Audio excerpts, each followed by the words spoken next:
నమస్తే మిత్రులారా, నేను మీ జనం టీవీ శంకర్. కాంగ్రెస్ పార్టీలో నామినేటెడ్ పోస్టులకు సంబంధించి ఎవరికి వస్తాయనేటువంటిది ఈరోజు మనం మీ ముందు తీసుకొస్తున్న చర్చ. ఎవరెవరికి నామినేటెడ్ పోస్టులు ముఖ్యమంత్రి రేవంత్ రెడ్డి ఇవ్వబోతుండో మీ ముందు తీసుకొస్తున్నాం. మీ అభిప్రాయాన్ని కామెంట్ రూపంలో తెలియజేయండి. ఈ వీడియో నచ్చితే లైక్, షేర్ చేయండి.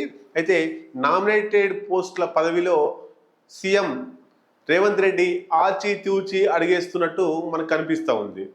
ఎవరికి ఏ కార్పొరేషన్ చైర్మన్ ఇచ్చినా, ఎవరికి ఎమ్మెల్సీ ఇచ్చినా ఆ పార్టీలో అసంతృప్తి రాకుండా చూసుకునే ప్రయత్నంలో రేవంత్ రెడ్డి ఉన్నాడు. అయితే కష్టపడ్డ వారికే కాంగ్రెస్ పార్టీ ఆపద కాలంలో ఉన్నప్పటి నుంచి వెళ్ళి అధికారంలోకి వచ్చినంత వరకు ఎవరైతే కష్టపడ్డారో వారికి నామినేటెడ్ పోస్టులు ఇచ్చే ఆలోచనలో రేవంత్ రెడ్డి ఉన్నాడు.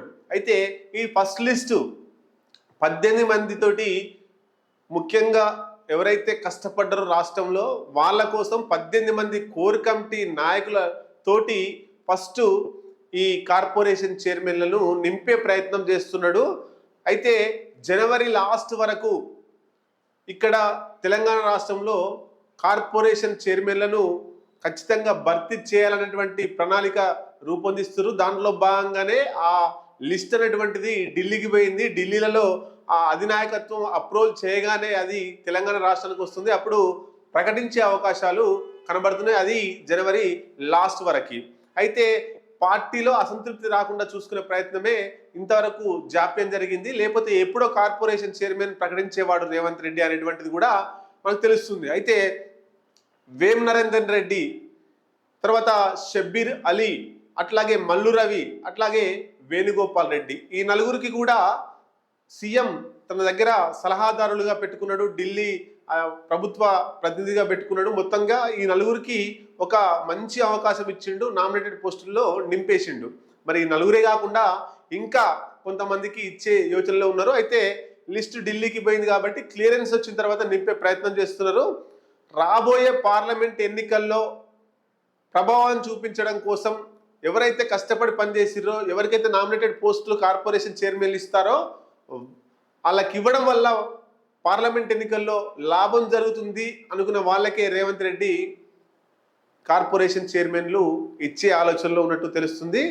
అయితే గతంలో కార్పొరేషన్ చైర్మన్లే కాదు, గతంలో మొన్న ఎమ్మెల్యేగా పోటీ చేసి ఓడిపోయినటువంటి ఎల్బీనగర్ నుంచి పోటీ చేసి ఓడిపోయిన మధు యాష్కి గౌడ్ కూడా ఏదో ఒక పదవి ఇచ్చే ఆలోచనలో ఉన్నారు. ఎమ్మెల్సీ లేకపోతే కార్పొరేషన్ చైర్మన్ లేకపోతే ఇంకొకటి ఏదో ఒకటి అనేటువంటిది. అట్లాగే ఫిరోజ్ ఖాన్, ఆయన నాంపల్లి నుంచి వెళ్ళి పోటీ చేసి ఓడిపోయిండు. అట్లాగే జగ్గారెడ్డి ఇక్కడ మన సంగారెడ్డి నుంచి పోటీ చేసి ఓడిపోయిండు. అట్లాగే అంజన్ కుమార్ యాదవ్, ఆయన హైదరాబాద్ నుంచి వెళ్ళి పోటీ చేసి ఓడిపోయిండు. తర్వాత పొదం వీరయ్య భద్రాచలం నుంచి వెళ్ళి పోటీ చేసి ఓడిపోయిండు. సునీతారావు, వీళ్ళకు కూడా ఏదో ఒక పదవి ఇచ్చే ఆలోచనలో రేవంత్ రెడ్డి ఉన్నాడు. అట్లాగే మరి 18 మంది కోర్ కమిటీ లీడర్స్కి కార్పొరేషన్ చైర్మన్లు ఇచ్చే ఆలోచన ఉంది కాబట్టి వాళ్ళ పేర్లు కూడా మీ ముందు ఒక 18 నుంచి 20 మంది అనుకుంటున్నట్టు సమాచారం. ఆ 18 నుంచి 20 మంది పేర్లు మీ ముందు చెప్తున్నా.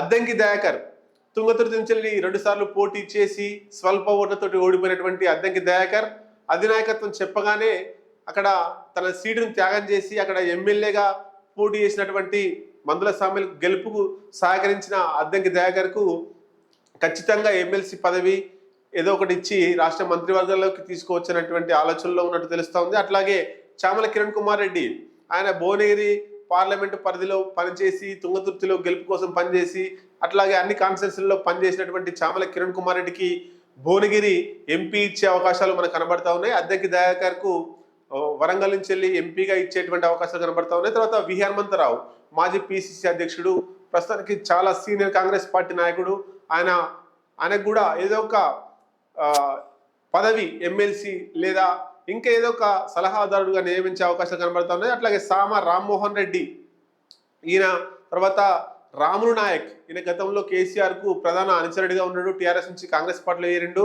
తర్వాత మొన్న జరిగినటువంటి ఎన్నికల్లో డోర్నకల్ నుంచి సీటు ఆశించిండు, కానీ రాకపోవడంతో ఆయన ఇప్పుడు ఆయనకు ఏదో ఒక పదవి ఇవ్వాలి కాబట్టి కార్పొరేషన్ చైర్మన్ ఇచ్చే అవకాశాలు కనబడతా ఉన్నాయి. అట్లాగే మళ్ళా అది పవన్కి, అట్లాగే చిన్నారెడ్డి కూడా అనే టికెట్ వద్దనగానే ఊరుకొని గెలుపుకు కృషి చేసిండు చిన్నారెడ్డి. ఆయనకు కూడా ఏదో ఒక పదవి, తర్వాత అనిల్ కుమార్ యాదవ్ కూడా ఏదో ఒక పదవి ఇచ్చే అవకాశం కనబడుతుంది. తర్వాత మునుగోడు నుంచి సీటు ఆశించినటువంటి బీసీ నేత పున్న కైలాస్ నేతకు, అట్లాగే అంటే ఆయన ఓయూ విద్యార్థి సంఘం నాయకుడిగా ఉన్నాడు, ఉద్యమంలో కూడా పాల్గొన్నాడు తెలంగాణ ఉద్యమంలో. ఆయనకు కూడా ఏదో ఒక కార్పొరేషన్ చైర్మన్ పదవి ఇచ్చే అవకాశాలు కనబడతా ఉన్నాయి. తర్వాత బైకాన్ లింగం యాదవ్, ఈయన కార్పొరేషన్.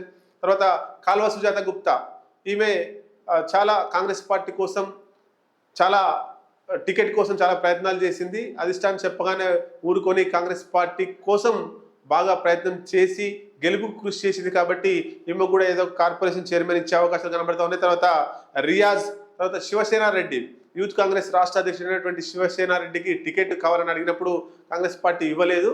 అది గెలుపుకు కృషి చేసింది కాబట్టి ఆయన కూడా ఏదో కార్పొరేషన్ చైర్మన్ ఇచ్చే అవకాశాలు కనబడతా ఉన్నాయి. అట్లాగే అన్వేష్ రెడ్డి, అట్లాగే నగారి ప్రీతం తుంగతుర్తి నుంచి టికెట్ ఆశించి భంగపడ్డాడు. అట్లాగే గెలుపుకు కృషి చేసిండు కాబట్టి ఆ నగారి ప్రీతం కూడా ఇచ్చే అవకాశాలు కనబడతా ఉన్నాయి. తర్వాత బెల్లయ్య నాయక్, ఈయనకు కూడా ఎమ్మెల్యే టికెట్ ఆశించిండు కానీ రాలేదు. అట్లాగే మెట్టు సాయి కుమార్, నూతి శ్రీకాంత్ గౌడ్, అట్లాగే ముత్తిరేణి వీరయ్య, రాచమల్ల సిద్ధేశ్వర్, చరణ్ కౌశిక్, ఇట్లాంటి వాళ్ళంతా కూడా. తర్వాత ఓయూలో ఉంటున్నటువంటి ఓయూ విద్యార్థి సంఘం నేతగా ముద్రపడ్డటువంటి బాలలక్ష్మి జనగాం టికెట్ ఆశించింది. అక్కడ కొమ్మూరి ప్రతాప్ రెడ్డికి ఇవ్వడంతో బాలలక్ష్మి ఇవ్వలేదు. కాబట్టి ఓయూ విద్యార్థి ఉద్యమ నేతల్లో ఒకరైనటువంటి బాలలక్ష్మి కూడా ఏదో కార్పొరేషన్ చైర్మన్ ఇచ్చే అవకాశాలు కనబడతా ఉన్నాయి. అట్లాగే సోషల్ మీడియా తోటి తన టీంని ముందు తీసుకుపోయి కాంగ్రెస్ పార్టీ గెలుపు కృషి చేసినటువంటి తీన్మర మల్లన్న కూడా ఏదో ఒక కార్పొరేషన్ చైర్మన్ లేకపోతే ఎమ్మెల్సీగా ఇచ్చే అవకాశాలు ఉన్నాయి. కానీ ఆయన బోనేరు ఎంపీ అడుగుతున్నాడు.